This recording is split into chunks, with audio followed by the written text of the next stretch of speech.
Welcome back to Movies Recapped. Today I will show you an action thriller movie from 2011, titled The Mechanic. Warning: spoilers ahead. Watch out and enjoy. The movie opens with shots of a plane landing in Colombia. Wealthy appearing men, presumably in the cartel, get out of the plane and drive through the poor country. They intimidate and shove around people just trying to live their lives, but who just happen to be in the way of their convoy. They make their way to a fancy villa where a staff of servants await them. The leader of these men takes a swim in his pool and spots something at the bottom. He swims down to see what it is, but before he can get a closer look he is pulled and held deeper. Someone has snuck into the pool and has been waiting for this chance to kill the cartel boss. After several minutes of struggling, that is exactly what happens.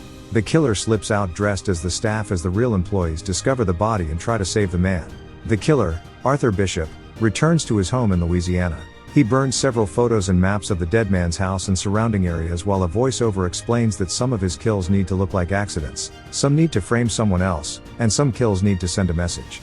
Arthur meets up with his friend and mentor, Harry. The two discuss what happened in Colombia, and Arthur asks about Harry's son, Stephen. On the way out, Harry pays Arthur for his work in taking out the cartel leader. At a nightclub, Arthur is approached by a woman who he ends up going home with. The two seem to have a history. She speaks to him in a tender way that people don't normally speak during one-night stands. On his way out, he leaves her a stack of $100 bills and she asks if he'll ever tell her his name. Although he does tell her that his name is Arthur, she doesn't believe him.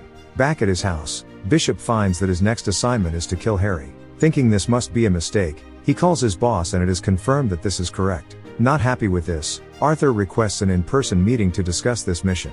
He is granted this, and is told about a mission that went awry in South Africa where all 5 assassins ended up dead. The only 2 people that knew all of the arrangements were Mr. Dean and Harry, meaning that Harry must have sold the group out. Looking through his financial history, it is clear that this is exactly what happened. Harry received $2 million in exchange for information. Very reluctantly, Arthur accepts the mission and makes plans to kill his friend. He calls Harry and tells him that Dean is coming for him tonight and that he needs to get out of the building now. He gives Harry instructions on how to get out of the building without being seen, which he follows. When he gets to his van, he is met in person by Arthur. Harry then realizes that when Arthur told him that they were coming, he meant himself, and that this had all been a ruse to get Harry out of his office without being seen by his own team. Having accepted his death, Harry hands Arthur his own gun to do the job with, which he does, and sets the scene to look like a carjacking. At Harry's funeral, Arthur runs into Harry's son Steve. The two men talk about Harry on the way to his house. Arthur is clearly uneasy being in his dead friend's house and worried that Steve might suspect the truth. His tensions about the second point are calmed when Steve says he was planning on taking his dad's guns out and trying to kill some carjackers. Despite Arthur telling him it won't make him feel any better, Steve goes out anyway but is stopped from pulling the trigger by Arthur. In the clarity of morning, Steve asks Arthur to teach him what he knows about killing and to train him to be a hitman. After consideration, Arthur agrees to do this out of his love and respect for Harry. He takes Steve to adopt a Chihuahua and gives him instructions to take the dog with him every day to a coffee shop and to always go at the same time. This gets him into a routine that is not only good for the discipline that a hitman needs, but is also helpful in grieving. After his relaxing mornings at the coffee shop, Steve goes through killing training with Arthur. Eventually, Arthur brings him along to watch a contract killing in action. Then, Arthur shows Steve his first target, a man who just so happens to regularly visit the same coffee shop that Steve has been going to. The target, Burke, is a hitman for another organization with a weakness for Chihuahuas and young men.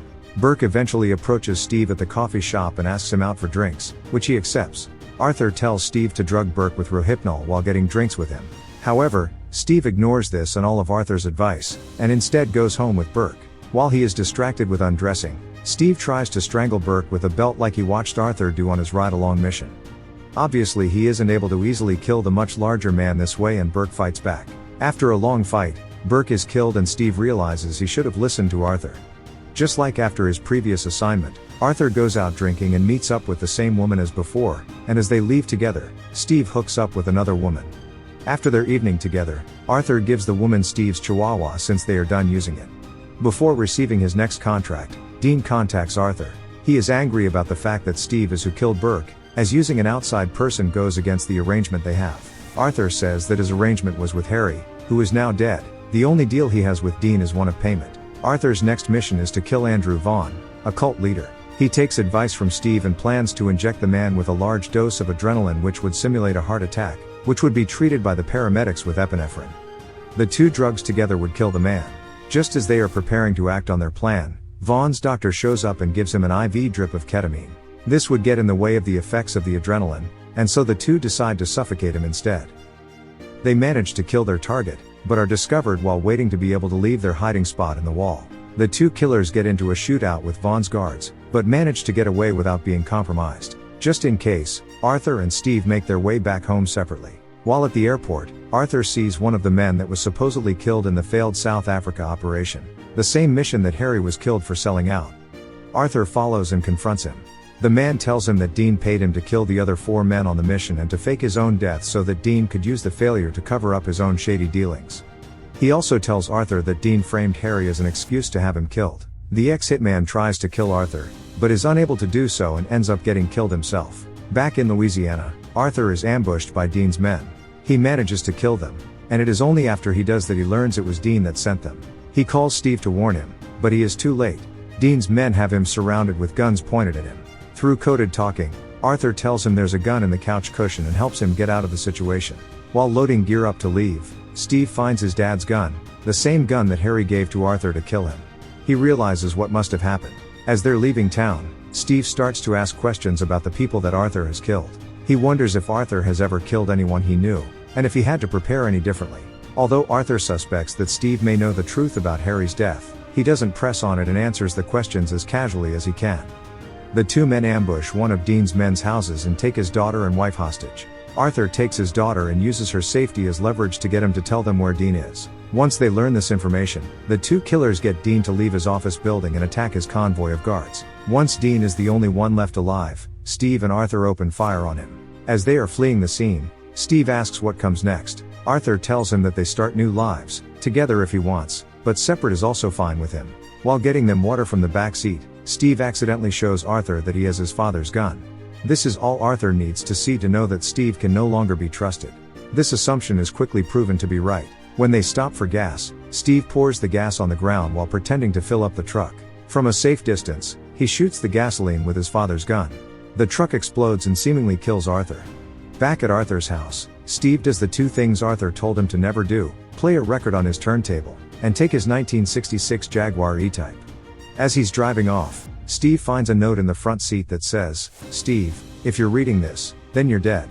All Steve has time to do is laugh as he realizes that Arthur rigged the car with a bomb. The car explodes as he laughs, and the house is also destroyed by a bomb set to go off as a record ends. Back at the gas station, a security tape shows that Arthur wasn't in the truck when it blew up, but that he managed to escape it just seconds before the explosion. We then watch as he gets into another truck and drives off into the sunset. Make sure to like, subscribe, and turn on notifications so you can watch more videos like this. Thanks for watching.